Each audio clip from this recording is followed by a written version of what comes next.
नमस्कार। प्रादेशिक समाचार दर्शन के इस अंक में आपका स्वागत है। मैं हूं आपके साथ दीपा सिंह। आज के इस अंक में हम बात करेंगे प्रदेश में होने वाली गतिविधियों के बारे में। तो इंतजार किस बात का, चलिए शुरुआत करते हैं आज के कार्यक्रम की। कोरोना काल में होशंगाबाद में हो रहे शिव अभिषेक का लाभ देश ही नहीं विदेश में बैठे भक्त भी उठा रहे हैं। इस पर ज्यादा जानकारी दे रहे हैं हमारे संवाददाता। नर्मदा नगरी होशंगाबाद ने पूरे सावन मास में किए जाने वाला शिव अभिषेक अनुष्ठान का लाभ इस बार अन्य देशों में रह रहे शिव भक्त भारतीय भी ले रहे हैं। होशंगाबाद की शेरवाचन समिति पिछले 25 वर्षों से सावन के पूरे 30 दिन चलने वाला शिव अभिषेक अनुष्ठान करते आ रही है। दरअसल इस बार कोरोना संक्रमण के चलते यह अनुष्ठान ऑनलाइन होने से स्थानीय की बजाय ग्लोबल हो गया है।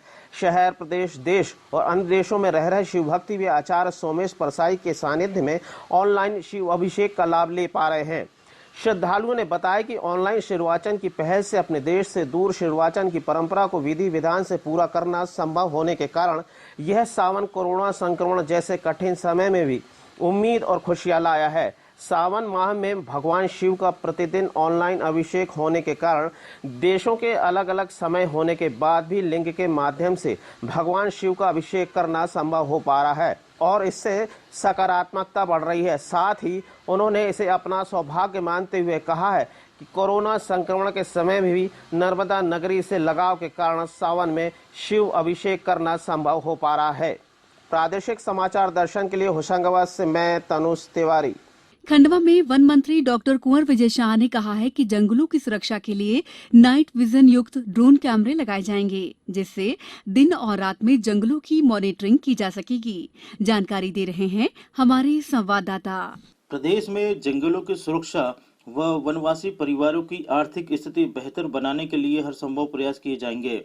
साथ ही वनों की रक्षा के लिए तैनात वन विभाग के अधिकारी कर्मचारियों की सुरक्षा का भी पूरा ध्यान रखा जाएगा। जंगलों एवं वन कर्मियों की सुरक्षा के लिए अत्याधुनिक संसाधन उपलब्ध कराए जाएंगे। यह बात प्रदेश के वन मंत्री डॉक्टर कुंवर विजय शाह ने रविवार को आदिवासी बहुल विकासखंड खालवा के दूरस्थ ग्राम औलिया में वन विभाग के अधिकारियों की बैठक में कही। वन मंत्री डॉक्टर शाह ने बैठक में कहा कि जंगलों की सुरक्षा के लिए नाइट विजन युक्त ड्रोन कैमरे क्रय किए जाएंगे, जिनसे दिन में व रात में दूरस्थ क्षेत्रों में स्थित जंगलों की सुरक्षा की मॉनिटरिंग आसानी से की जा सकेगी। उन्होंने निर्देश दिए हैं कि आगामी 15 अगस्त तक सभी पात्र परिवारों को वन अधिकार पट्टे हर हाल में वितरित कर दिए जाए। वन विभाग के अधिकारी व कर्मचारी परंपरागत कार्य के साथ साथ वन क्षेत्र में रहने वाले आदिवासियों के कल्याण के लिए नवाचार भी करें। उन्होंने कहा है कि वनवासी भाइयों को उनके गाँव में ही आत्मनिर्भर बनाने के लिए स्वरोजगार स्थापित करने हेतु मदद दी जाएगी। वन क्षेत्र में रहने वाले आदिवासी परिवारों को उद्यानिकी, मछली पालन, सब्जी उत्पादन जैसे व्यवसायों का प्रशिक्षण दिलाकर उनकी आय बढ़ाने के लिए प्रयास किए जाएंगे। प्रादेशिक समाचार दर्शन के लिए खंडवा से मैं हीरालाल लोंगरे। कोरोना संक्रमण के बीच अब जबलपुर नगर निगम और मलेरिया विभाग ने डेंगू, मलेरिया और चिकनगुनिया जैसी बीमारियों से निजात दिलाने कवायद शुरू कर दी है। ब्यौरा दे रही हैं हमारी जबलपुर संवाददाता। वैश्विक महामारी कोविड-19 के संक्रमण के बीच अब जबलपुर नगर निगम और जिला मलेरिया विभाग ने शहरवासियों को बारिश के मौसम में पनपने वाली मच्छर जनित डेंगू, मलेरिया और चिकनगुनिया जैसी बीमारियों से निजात दिलाने कवायद शुरू कर दी है। निगम और जिला मलेरिया विभाग द्वारा बनाए गए प्लान के तहत दोनों विभागों की संयुक्त टीम रोजाना शहर के विभिन्न इलाकों, शासकीय, अशासकीय और निजी संस्थानों में आकस्मिक निरीक्षण कर खाली प्लाटों, मकानों, कार्यालयों और भवनों की जांच कर मच्छरों से पनपने वाले लार्वा की जांच कर रही है। निरीक्षण के दौरान जिस भी स्थान पर पानी का बेवजह जमाव या उसमें लार्वा पाए जा रहे हैं तो वहां टीम द्वारा संबंधितों के खिलाफ चालानी कार्रवाई के साथ ही तत्काल जुर्माना भी लगाया जा रहा है। बहरहाल निगम और मलेरिया विभाग की यह सतर्कता शहरवासियों को काफी हद तक संक्रामक बीमारियों से बचाने में सहायक सिद्ध हो सकती है। गौरतलब है कि बारिश के मौसम में होने वाली इन बीमारियों के मामले में गत वर्षों में जबलपुर और उसके आसपास के इलाके ज्यादा ही संवेदनशील पाए गए थे। प्रादेशिक समाचार दर्शन के लिए जबलपुर से मैं सुरभि तिवारी। हमारे मंदसौर संवाददाता ने बताया कि जिले में हरियाली अमावस्या बड़े ही धूमधाम के साथ मनाई जाती है। इस दिन खासतौर पर मालपुए की मिठाई बनाकर प्रकृति को भोग लगाया जाता है। आज सावन का तीसरा सोमवार भी है और हरियाली अमावस्या का खास पर्व भी है। मालवा इलाके में हरियाली अमावस्या को बड़े ही धूमधाम से मनाया जाता है। इस दिन खास तौर पर मालपुए की मिठाई बनाकर प्रकृति को भोग लगाया जाता है। ऐसा माना जाता है कि हरियाली अमावस्या तक चारों ओर प्रकृति अपनी हरियाली रूपी छटा बिखेर देती है। भगवान से प्रकृति के इसी सौंदर्य को बनाए रखने के लिए देवी देवताओं को मालपुए का भोग लगाकर मंगल कामनाएं की जाती है, ताकि वर्ष भर ऐसी ही हरियाली रूपी छटा बिखरती रहे। प्रादेशिक समाचार दर्शन के लिए मंदसौर से मैं दीपक शर्मा। इंदौर हवाई अड्डे से अंतर्राष्ट्रीय कार्गो की सुविधा शुरू हो गई है, जिससे अब यहां का माल सीधे विदेशों में भेजा जा सकेगा, बता रहे हैं हमारे संवाददाता।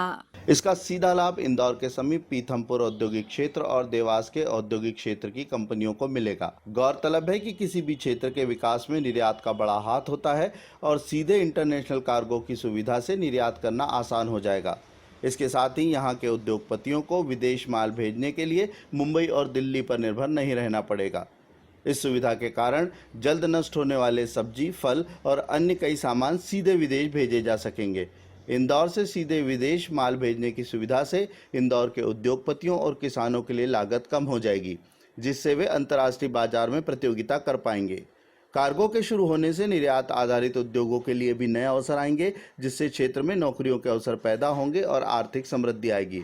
अर्थशास्त्र के विशेषज्ञों के अनुसार इंटरनेशनल कार्गो के शुरू होने से इंदौर से दवा उद्योग, इंजीनियरिंग सामान और कृषि आधारित उद्योगों में निर्यात की संभावनाएं बढ़ जाएगी। प्रादेशिक समाचार दर्शन के लिए इंदौर से मैं मनिंद्र कुमार दुबे। शिवपुरी जिले में 9 माह से 5 साल तक के बच्चों को विटामिन ए की खुराक पिलाए जाने के लिए अनुपूरण कार्यक्रम शुरू हो गया है। ब्यौरा दे रहे हमारे शिवपुरी संवाददाता। शिवपुरी जिले में 9 माह से 5 वर्ष तक के बच्चों को विटामिन ए की खुराक पिलाए जाने के लिए अनुपूरण कार्यक्रम शुरू हो गया है। इस अभियान का प्रथम चरण 19 अगस्त तक चलेगा। इसके तहत स्वास्थ्य विभाग और महिला बाल विकास के मैदानी कार्यकर्ताओं द्वारा 9 माह से 5 वर्ष तक के बच्चों को विटामिन ए की खुराक पिलाई जाएगी। पिछले दिनों शिवपुरी शहर के आंगनबाड़ी केंद्र 44 राघवेंद्र नगर पर बच्चों को विटामिन ए दवा पिलाकर इस अभियान की शुरुआत की गई। शिवपुरी से प्रादेशिक समाचार दर्शन के लिए रंजीत गुप्ता। मंडला कलेक्टर हर्षिका सिंह की अध्यक्षता में जिला स्तरीय वनाधिकार समिति की बैठक हुई। बैठक में 202 वनाधिकार दावों पर चर्चा की गई, जिनमें 83 दावे मान्य किए गए, बता रहे हैं हमारे संवाददाता। उन्होंने सभी एसडीएम एवं तहसीलदार को अपने स्तर पर वनाधिकार संबंधी सुनवाई लगातार जारी रखने के निर्देश दिए। विकास खंडवार प्रकरणों की समीक्षा में सभी सीओ जनपद को कहा कि अपने क्षेत्र के लंबित दावे के सभी दस्तावेज पूर्ण करते हुए प्रकरण अनुभाग स्तर पर प्रेषित करें। उन्होंने चुटका परियोजना के विस्थापितों के दावे प्रकरण पर भी विस्तार से चर्चा की। प्रादेशिक समाचार दर्शन के लिए मंडला से मैं शशांक चौबे। हमारे दमोह संवाददाता ने बताया कि कोरोना संक्रमण को रोकने के लिए जिले में रोको टोको अभियान शुरू किया गया है। इसके तहत मास्क न पहनने पर 20 रुपए जुर्माने के तौर पर लेकर उसे मास्क दिया जाएगा। कोरोना महामारी के संक्रमण से आम लोगों को बचाने के लिए जिला प्रशासन तरह तरह के जतन कर रही है। चेहरे पर बगैर मास्क लगाए गाड़ी चलाने वालों, बगैर मास्क पैदल चलने वाले तथा सार्वजनिक स्थानों पर थूकने वालों पर भी कार्यवाही की जा रही है। इतना ही नहीं, उन दुकानदारों पर भी चालानी कार्यवाही की जा रही है जिन दुकानदारों की दुकान पर ग्राहक चेहरे पर बगैर मास्क लगाए सामान खरीदने खड़े पाए गए। रोको टोको अभियान की अगली कड़ी में अब जिला प्रशासन सार्वजनिक स्थानों पर जो व्यक्ति मास्क का उपयोग करते नहीं पाया जाएगा उससे 20 रुपए की राशि वसूल कर उसे मास्क दिए जाएंगे। इसके लिए जीवन शक्ति योजना के तहत जिन महिला स्व सहायता समूहों ने उच्च गुणवत्ता के सूती मास्क बनाए हैं उनसे 11 रुपए प्रति मास्क की दर से खरीदे जाएंगे। इसके लिए जन अभियान परिषद ने स्वयंसेवी संगठनों से आवेदन बुलाए हैं। जिले में लगभग 70 कोरोना मरीजों में से लगभग 50 से अधिक कोरोना मरीज ठीक होकर घर जा चुके हैं। प्रादेशिक समाचार दर्शन के लिए दमोह से मैं अनिल जैन। सतना जिले में बारिश के मौसम में पौधरोपण किया जा रहा है। ज्यादा जानकारी दे रहे हैं हमारे सतना संवाददाता। सतना जिले के मैहर, उचेहरा, अमरपाटन, परसमनिया, पठार आदि वन परिक्षेत्रों में पौधरोपण का कार्य किया गया है। जिले के आदिवासी बाहुल्य क्षेत्र परसमनिया पठार के रार्प घाट में 51 हेक्टेयर क्षेत्रफल में ग्रीन इंडिया मिशन मद से 51,000 पौधे लगाए गए। वहीं मैहर वन परिक्षेत्र की शारदा पहाड़ी के 15,000 हेक्टेयर क्षेत्रफल में 7,000 पौधे, अमरपाटन क्षेत्र के 30 हेक्टेयर परिक्षेत्र में 18,750 पौधरोपण किया गया और अभी भी जिले में वन परिक्षेत्रों में पौधरोपण कार्य किया जा रहा है। जिले में जहां पौधरोपण कार्य किया गया है वहां निगरानी भी की जा रही है ताकि पौधे सूखने न पाए। जिले में हो रहे पौधरोपण से जहां हरा भरा प्राकृतिक सौंदर्य देखने को मिलेगा, साथ ही प्रदूषण से मुक्ति और शुद्ध प्राणवायु भी मिलेगी। प्रादेशिक समाचार दर्शन के लिए सतना से मैं लाल बहादुर तिवारी। प्रादेशिक समाचार दर्शन के इस अंक में फिलहाल इतना ही।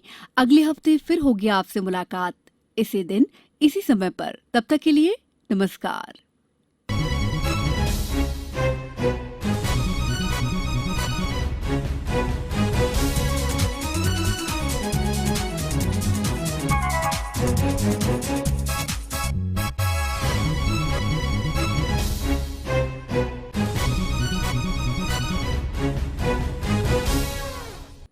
आकल्पन और संयोजन संजीव शर्मा, परितोष दीक्षित।